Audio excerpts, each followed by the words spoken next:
Everyone, welcome to commerce tutorial. मैं हूं आपकी अपनी होस्ट ज्योति। आज हम कंटिन्यू करने जा रहे हैं माइक्रो इकोनॉमिक्स का chapter market equilibrium and shift in demand and supply. और आज का हमारा फर्स्ट टॉपिक है प्राइस सीलिंग। प्राइस का मतलब होता है प्राइस फिक्स करना। सीलिंग का मतलब अब हमारा घर है, सीलिंग क्या होती है? टॉप।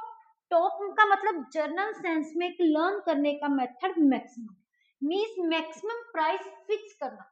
मैक्सिमम प्राइस किसके द्वारा फिक्स की जाती है? गवर्नमेंट के द्वारा फिक्स की जाती है for the necessity goods, for the poor section of the society, ताकि पुअर सेक्शन ऑफ सोसाइटी की जो माल न्यूट्रिशन हो रही है, जब उनके हेल्थ के रिगार्डिंग इशू क्रिएट हो रही है, basic necessity that is our food grain specially, और एक इसमें हमारी क्या जाती है? मेडिसिन। इनको बेनिफिट्स पुअर सेक्शंस को प्रॉपर प्रोवाइड करने के लिए गवर्नमेंट एक मैक्सिमम प्राइस फिक्स करती है कि which can be charge from the buyer specially to the poor strata of our the society, ताकि उनकी जो माल न्यूट्रिशन और उनकी जो हेल्थ कॉन्शियस इश्यूज क्रिएट हो रहे हैं उनको क्या किया जाए? दूर किया जाए। अब ये तो हमने कल देखा था कि जो हमारी एक बार इक्विलिब्रियम प्राइस जो हम फिक्स करते हैं वो हमारे मार्केट के टू फोर्सेस के साथ करते हैं। एक क्या होती है? हमारी मार्केट सप्लाई, दूसरी तरफ हमारी क्या हो जाती है? मार्केट डिमांड हो जाती है। तो जो प्राइस एक बार मार्केट फोर्सेस के साथ फिक्स की जाती है उसको क्या बोलते हैं? Equilibrium price. और जो क्वांटिटी फिक्स की जाती है उसको क्या बोल देते हैं? Equilibrium quantity.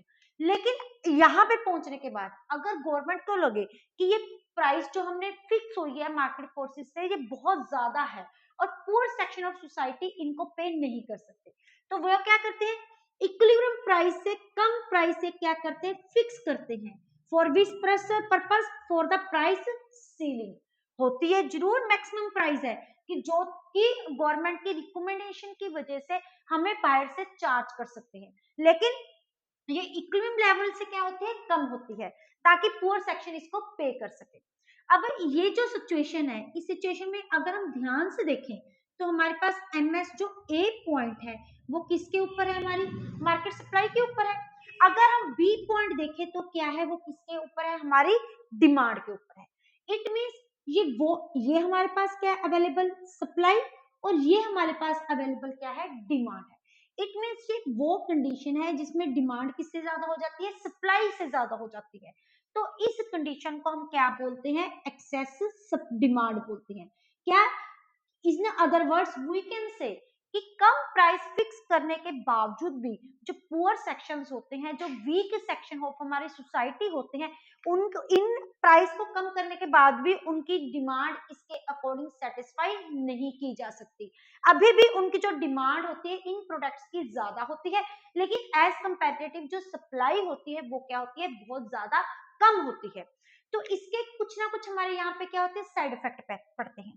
पहला हमारा साइड इफेक्ट क्या हो जाता है? सबसे पहले जो हमारी डिमांड क्या होती है वो क्या हो जाती है? बहुत ज्यादा एक्सेस हो जाती है, जिनके कारण हमारी नीड्स को फुलफिल नहीं किया जा सकता, नहीं होती।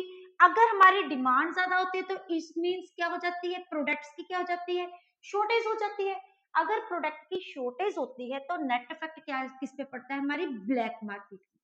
मार्केटिंग ब्लैक मार्केट क्या हो जाती है? बहुत ज्यादा इंक्रीज हो जाती है।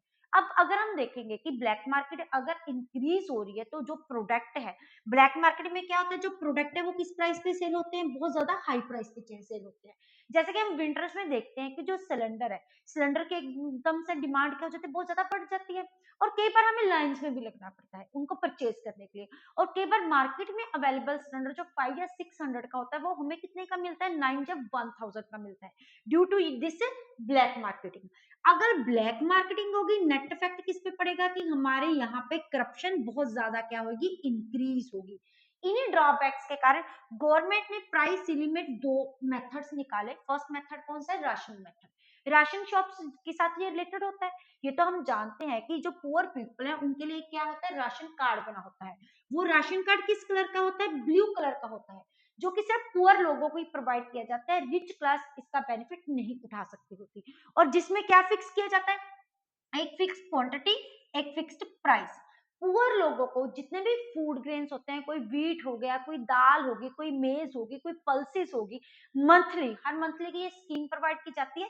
उनको फिक्स क्वांटिटी में एक फिक्स्ड प्राइस पे, जो प्राइस हमारे इशू प्राइस से कम होती है, इशू प्राइस मींस जो हमारी इक्विलिब्रियम प्राइस से कम होती प्राइस है, उस पे उनको क्या की जाती है, सेल की जाती है, ताकि उनकी प्रॉपरली ग्रोथ हो सके। लेकिन इस पॉइंट में भी क्या हो जाता है कि कुछ ड्रॉबैक्स हो जाते हैं।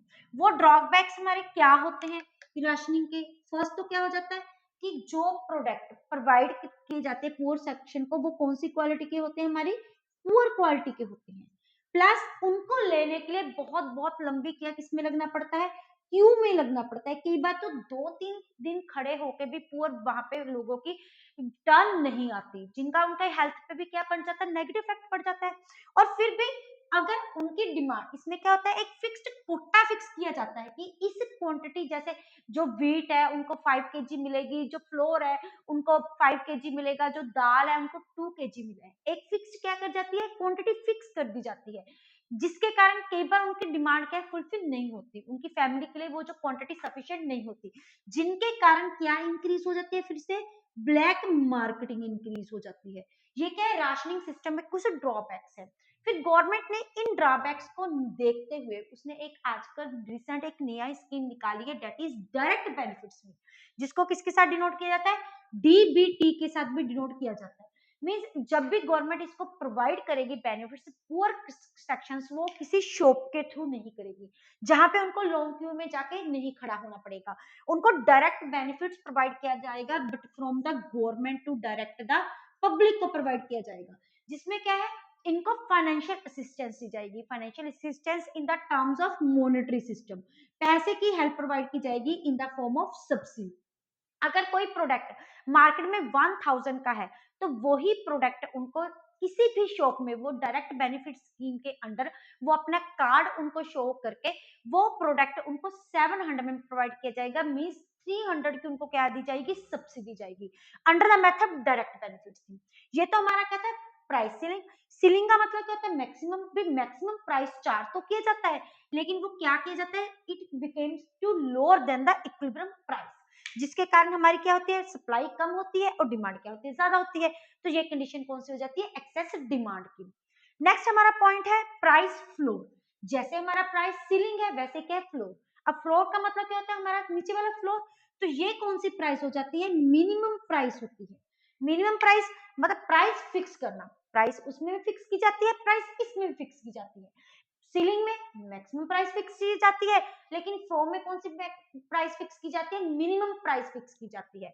इसका बेनिफिट किसके लिए बनाया जाता है, गवर्नमेंट ने फार्मर्स को देने के लिए, कि वो प्राइस फिक्स की जाती है जो फार्मर्स क्या होते हैं, अपने फूड ग्रेन्स के लिए उनको मिनिमम प्राइस मिलनी ही चाहिए, ताकि फार्मर को एक सूटेबल इनकम का सोर्स हो सके और उनकी जो होती है एक्सप्लॉयटेशन ना हो सके। उनकी हार्वेस्टिंग के बाद कई बार जब वो क्रॉप्स वगैरह सेल करने में मंडी में लेके जाते हैं, तो उनको फेयर प्राइस नहीं मिलता। फेयर प्राइस क्यों नहीं मिलता, क्योंकि जितनी उनकी प्रोडक्शन होती है, सप्लाई कई बार ज्यादा होती है, लेकिन डिमांड क्या होती है, कम होती है, जिसके कारण वो अपने प्रोडक्ट्स को, अपने फूड ग्रेन्स को कम प्राइस में जाके पब्लिक को उनको सेल करना पड़ता है, चाहे वो होलसेलर को सेल करे, चाहे वो रिटेलर को सेल करे, जिनके कारण उनको क्या होता है, लॉस होता है। इसलिए जब गवर्नमेंट ने ये स्कीम निकाली है, एक minimum price means to be MSP, MSP means to be minimum spot price.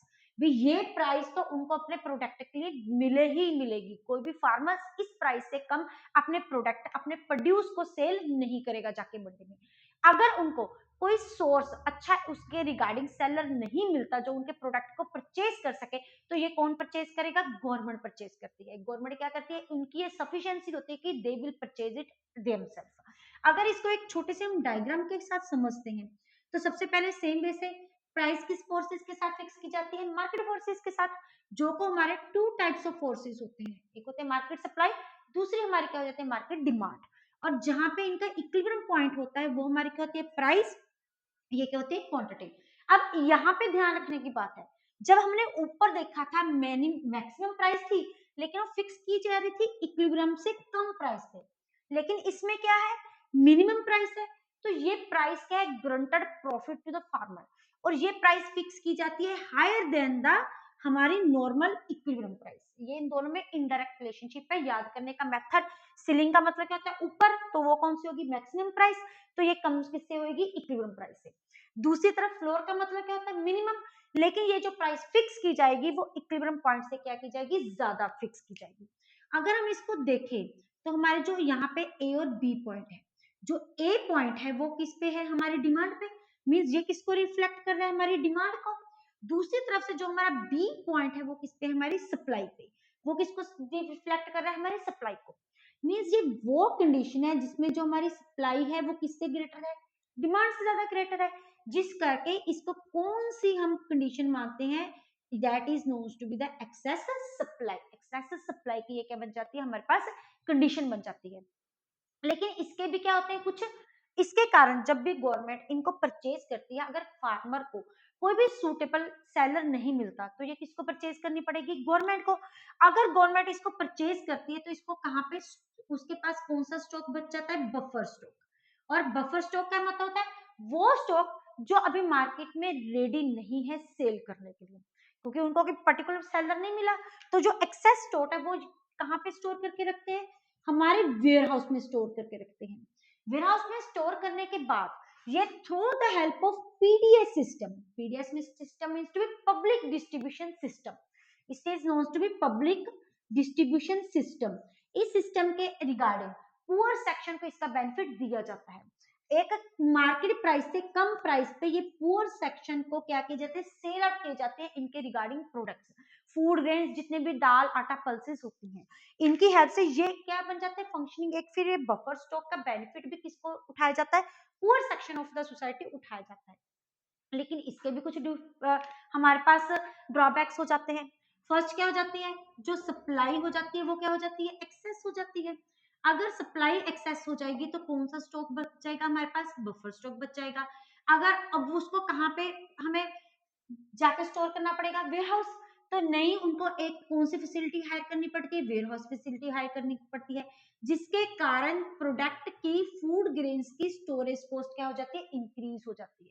कहीं तो वो प्रोडक्ट डायरेक्ट जाके मार्केट में सेल कर दिया, सेलर रिटेलर अपनी शॉप पे रखे, होलसेलर अपनी फैक्ट्री में रखे, जहां मर्जी रखे, लेकिन अब ये फोर्सफुली गवर्नमेंट को अपने पास रखना पड़ता है in their warehouse cold storage, ताकि ये जो फूड ग्रेन्स है ये खराब ना हो जाए, और उनके ऊपर क्या हो जाती है, स्टोरेज कॉस्ट इंक्रीज हो जाती है।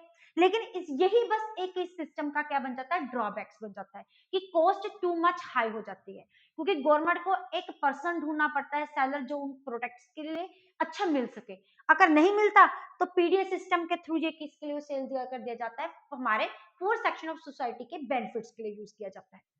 उसके बाद एक छोटा सा क्वेश्चन है, एनालाइज द इम्पैक्ट ऑफ। कल हमने शिफ्टिंग का एक टॉपिक देखा था, अगर पहले उनसे आप इनका एक स्क्रीनशॉट लेना चाहते हैं तो ले सकते हैं। कल हमने एक टॉपिक देखा था that is shift in demand and supply. केवल वो क्वेश्चन डायरेक्ट शिफ्टिंग में आके in the form of points में बनता है, तो इन पॉइंट्स में हमने कैसे क्या एक्सप्लेन कर रहे हैं हम देखेंगे। सबसे पहला क्या है, impact of increase in form. अगर फॉर्म हमारी मार्केट में इंक्रीज हो जाती है तो नंबर ऑफ हमारे पास प्रोड्यूसर क्या हो जाते हैं, इंक्रीज हो जाते हैं। अब प्रोड्यूसर क्या प्रोवाइड करते हैं, प्रोडक्शन करते हैं। अगर प्रोडक्शन करेंगे तो हमारी जो सप्लाई कर्व है वो सप्लाई क्या हो जाएगी, इंक्रीज, तो वो कौन सा शिफ्ट ले लेगी, फॉरवर्ड शिफ्ट। इट मींस जब हम इसका डायग्राम बनाएंगे तो क्या हो जाएगा, जब भी डायग्राम बनाएंगे डिमांड क्या रहेगी सेम, लेकिन हमारी सप्लाई में कौन सा शिफ्ट आ जाएगा, फॉरवर्ड शिफ्ट आ जाएगा, जिसके कारण पहले इक्विलिब्रियम पॉइंट कौन सा था, ये वाला, अब इक्विलिब्रियम पॉइंट क्या हो गया, ये कौन सा। इसका नेट इफेक्ट क्या बन गया, प्राइस कम होगी लेकिन जो हमारी क्वांटिटी है वो क्या होगी, इंक्रीज होगी। ये हमें किसके थ्रू शो करना है, ये सिंपल कंसेप्ट है, जिनका लॉजिक समझ के उनको डायमेट्रिकली रिप्रेजेंट करके उसका इम्पैक्ट देखना है कि कहां कहां पड़ रहा है। जैसे कि सेकंड है इंक्रीज इन कंज्यूमर इनकम। अब कंज्यूमर क्या करते हैं, डिमांड करते हैं। अगर कंज्यूमर की इनकम इंक्रीज हो जाएगी तो डिमांड मार्केट की क्या हो जाएगी, इंक्रीज हो जाएगी। अगर डिमांड इंक्रीज हो जाएगी तो डिमांड कर्व कहां पे शिफ्ट हो जाएगी, फॉरवर्ड शिफ्ट कर जाएगी। जैसे इस केस में हमने किस में शिफ्ट किया था, अपनी सप्लाई कर्व में, इस केस में हम किस में शिफ्ट करेंगे, डिमांड में। नेक्स्ट है increase in the number of consumer. Naturally अभी हम देखा अगर कंज्यूमर इंक्रीज हो जाएंगे तो मार्केट डिमांड क्या हो जाएगी, इंक्रीज, जिसके कारण डिमांड कर्व क्या हो जाएगी, फॉरवर्ड शिफ्ट। नेक्स्ट है reduce in the input price. अब इनपुट प्राइस का मतलब क्या होता है, रॉ मटेरियल। अगर रॉ मटेरियल की प्राइस डिक्रीज होगी है तो हमारी परचेजिंग पावर क्या होगी, इंक्रीज।